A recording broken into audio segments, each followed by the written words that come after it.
Generation Iron is, I'm proud, very proud to have a part in that movie. I think it's a groundbreaking movie for the way it introduced the world of bodybuilding to, normal people who might otherwise really understand what bodybuilding is about and not really have the respect for what bodybuilders go through. It's, like I said, the way that they were able to bring out, the personalities of Phil and Kai and the rest of the guys competing for the Olympia.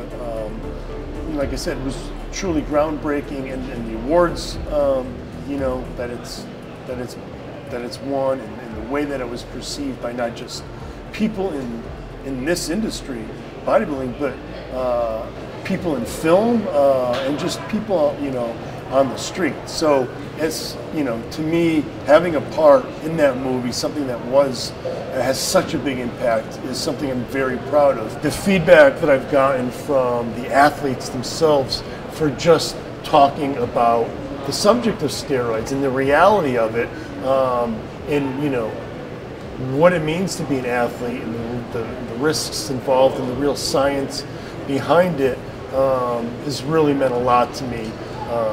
To have that impact on the athletes and have them really thank me for that sort of contribution and how I introduced that topic. I started really doing the Muscle Fitness Raw videos as just a way to educate people in another manner. I was writing for Muscle Fitness, Flex, and Muscle Fitness Hers, and the videos were just another way to take what I was doing on paper and sort of bringing it to life, making it more easy to demonstrate. There's a lot of things you can't really demonstrate with words, so starting that video series meant a lot to me, to be able to teach people, through a different medium. I continue using social media as a way to get those articles and those videos out there to people, and really as a Q&A session.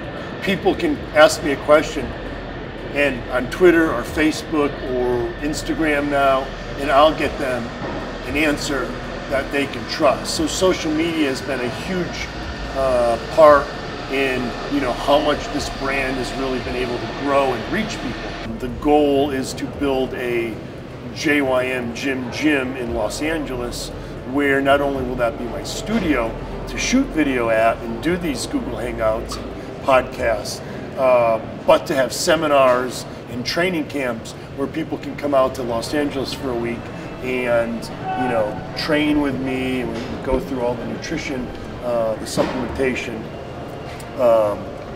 and whatnot. So really, for me, it's really about reaching as many people who are really willing to listen and want to get education. It's really critical to me as an educator, and one of the things I was taught when I was getting my PhD by one of my professors was that this is a responsibility.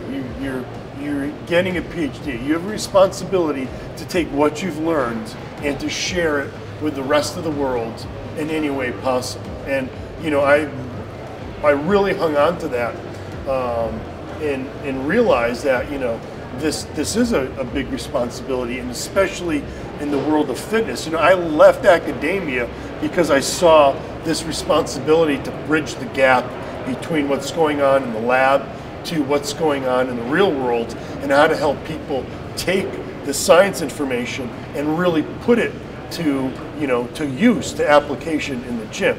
Everything that I do is for those people who are interested in using my programs, in following my advice, in taking my supplements. So literally, everything I do from the time I wake up to the time I go to bed is really about giving back to them and making sure that they have access to me, that they can ask me a question, that they can get my programs, that they can get advice from me on nutrition, get my nutrition, get my supplements, and be able to reach their goals. That's really what it's all about.